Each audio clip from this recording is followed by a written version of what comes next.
The two lyrics I'm about to sing use the exact same melody and are about the exact same thing. But while one of them falls flat, the other one hits you right in the gut. Can you tell why? Listen closely.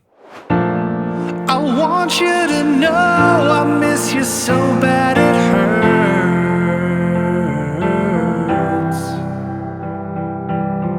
hurts. Since you got up and left, I just feel like I'm cursed. I just feel like I'm cursed. Your hoodie's still hanging on the back of my door.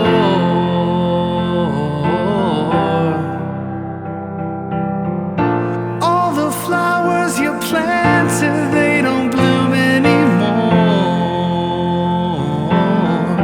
They don't bloom anymore. I'm willing to bet that the vast majority of you prefer version 2 over version 1. But why? It's not the rhyme scheme, it's not the melody.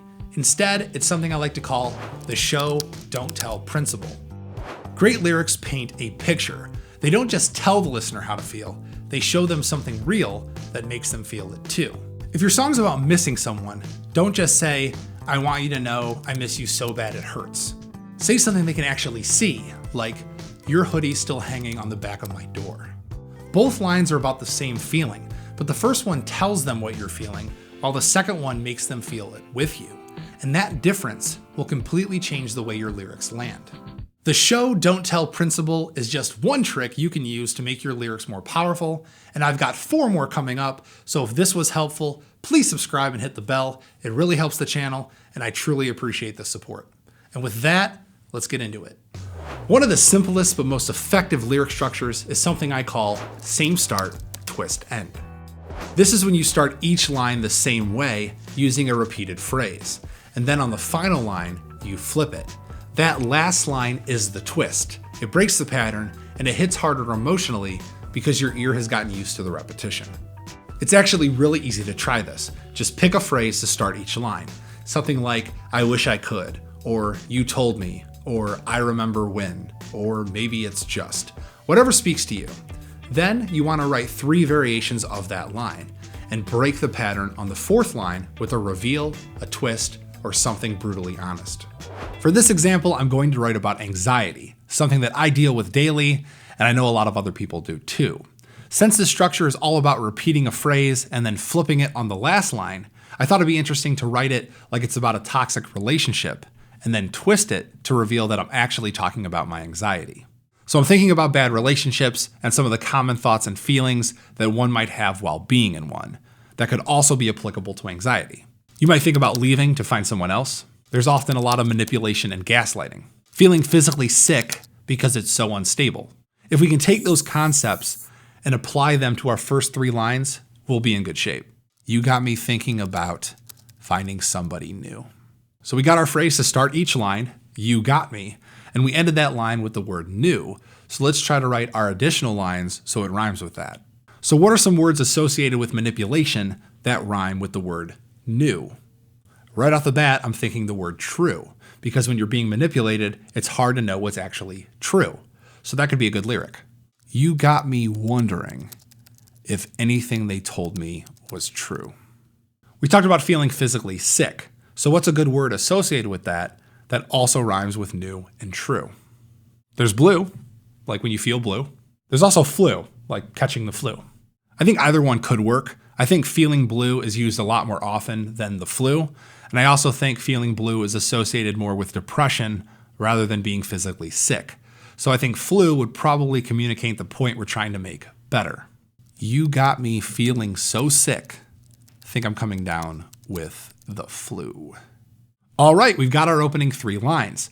Now we just need to add a 4th line with a twist and we'll be golden.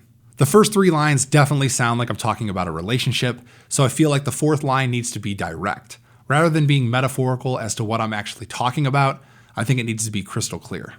It's just anxiety. It doesn't get more direct than that. Obviously, we need more to finish off this line. Thinking about anxiety, it really is centered around paranoia, thinking that something bad is going to happen or that people are out to get you. So maybe we lean into that to finish this line off. It's just anxiety, but I swear they're watching me, judging everything I do. Perfect. We've got a verse. And to show you how this all comes together, here's how it sounds in its final form. You got me thinking about finding somebody new.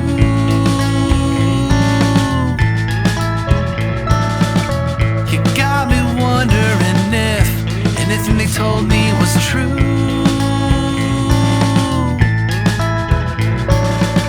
You got me feeling so sick, think I'm coming down with the flu.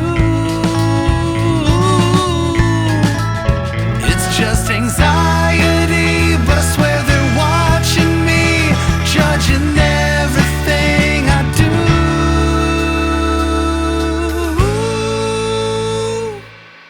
So that's the same start, twist, end structure. It creates momentum, builds emotion, and it's a very simple way to give your verse a natural payoff. Another lyrical structure I love is something I call the list with a punch. Now on the surface, it's kind of similar to same start, twist, end because they both use a setup and a payoff. But here's the difference. Instead of repeating the same phrase each time, this one is all about variety. You're listing different images, scenes, or observations that all revolve around the same feeling or idea. And then on the final line, you deliver something that ties it all together or recontextualizes everything.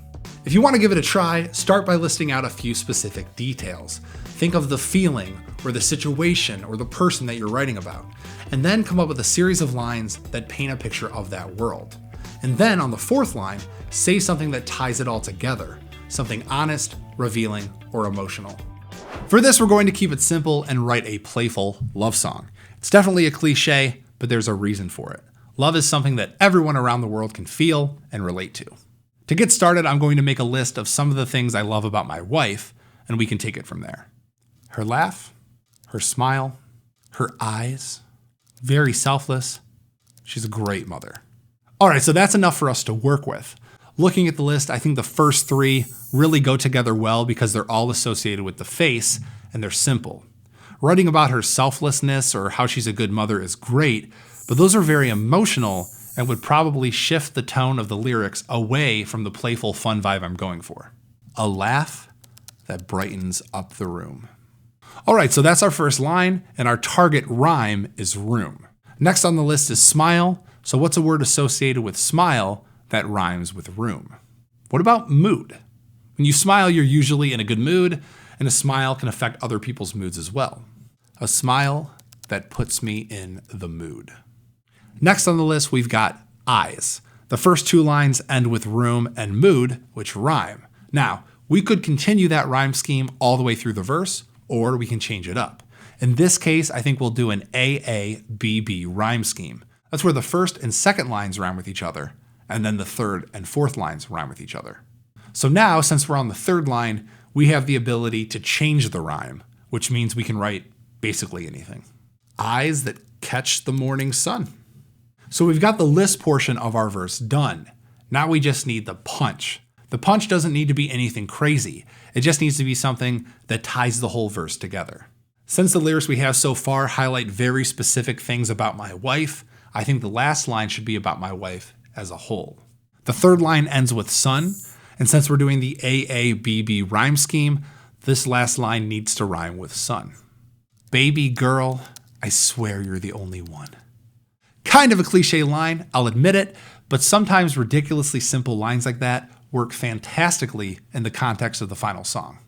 A laugh that brightens up the room. A smile that puts me in the mood. Eyes that catch the morning sun. Baby girl, I swear you're the only one. So that's the list with a punch. It's deceptively simple, and it gives you so much room to be creative and specific, which is really what makes a lyric memorable. And if you want real, hands-on help bringing your music to life, whether it's writing better lyrics, crafting stronger songs, or recording and producing everything from your home studio, you should know that I do offer a one-on-one mentorship that is catered to your specific needs. We'll work together on your actual music, and by the end, You'll not only sound more professional, but feel way more confident in your workflow. If that sounds good to you, you can check it out at the link in the description and book a free discovery call. And with that, let's get back into it. This next lyric structure is one I like to call the Zoomin. It works by having each line zoom in closer.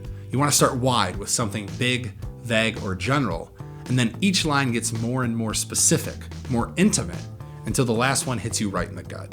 If you want to try this, flip it in reverse and start by thinking about where you want the lyric to end. What's the one detail you want to land on? What's the image that says it all? And then zoom out from there. Think of a building into a room, into an object, into a thought. Or an event, into a crowd, into a person, into a thought. It really comes down to whatever makes sense for the story you're trying to tell. To start, let's decide what we want these lyrics to zoom in on. I'm thinking about all the people in the world who had great ambitions and dreams when they were young. And then as they got older, life got more difficult and they were forced to give up on those dreams. It's the unfortunate reality for a lot of people, and I'm sure it's something that they think about from time to time. So what does that actually look like? In my head, I imagine a person thinking about their broken dreams. Zooming back from that, we can see that they're sitting on a couch. Zooming back from that, we could describe a room. And then zooming back from that, we could describe the house that they're in. Now that we have those elements, we can flip it around so it's a zoom in. So the very first line will be about the house. In a house on a quiet street. So street is the rhyme that we're aiming for. Next, we're going to zoom in and describe the room. Since we're zooming in, I think it would be cool to describe going through a room rather than just the room that our character is in. Through a kitchen. Kitchens are often connected to living rooms, so it leads directly to the couch where our character is sitting. Obviously, we need more than through a kitchen to finish off this lyric, and since street is the word that we're trying to rhyme, let's think of some words that could work. There's sink, like a kitchen sink. I'm not sure how well that would work in this case though, because the sink is an object, and that would be zooming in on the wrong thing. There's pink, like maybe the kitchen walls are painted pink. Through a kitchen that's painted pink. I actually like that a lot. I like that it's a seemingly small detail that really helps illustrate the scene. Thinking about it further, I think green would work better. Green rhymes with street better than pink, and it's a far more common color for a kitchen. Through a kitchen that's painted green. Awesome. Now we're arriving at the couch our character is sitting on. On a couch. Again, we're going to need more to finish off this line. So what are some words associated with couches that rhyme with street and green? There's spring, like a broken spring in the couch.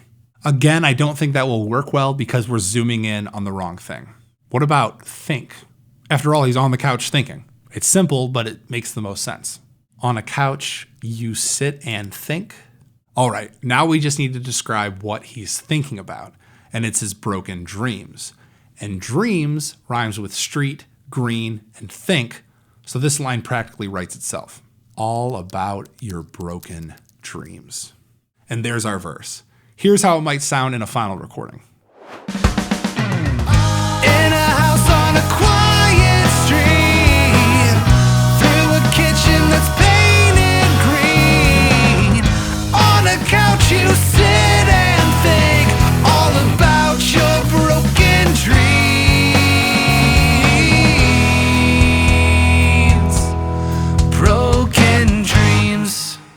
It's a subtle build, but when you land it, it really hits hard. All right, this next lyric structure I'm going to show you is one I call the timeline. This one's simple, but super effective, especially if you're telling a story or capturing how something has changed over time. Each line represents a timestamp in the past, present, and future. You're not just telling the listener what happened, you're showing them how it evolved. The emotion builds, the stakes rise, and by the time you reach the end, they understand the full arc.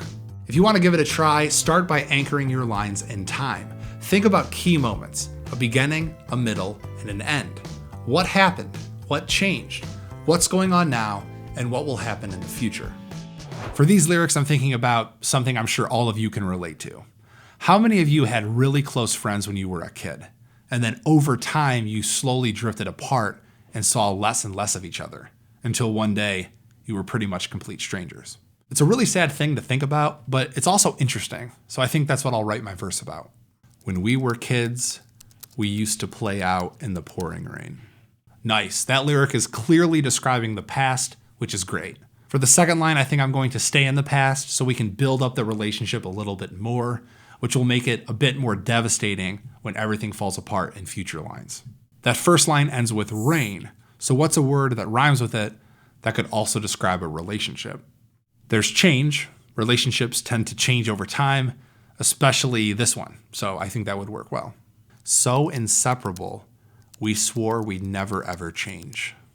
All right, now that we've described the past, let's move on to the present day. When things change, they're not the same, and same rhymes with rain and change, so that's a pretty easy line we could write. Now the years have gone, the time has passed, it ain't the same. So we've described the past and present, now we just gotta describe the future.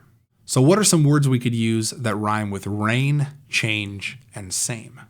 There's pain, like the pain of losing that relationship. In this case, I think that might be a little bit melodramatic. This is a childhood friend that you haven't spoken to in over a decade. I'm not sure if pain is the right word for it. What about name? Like they're forgetting your name.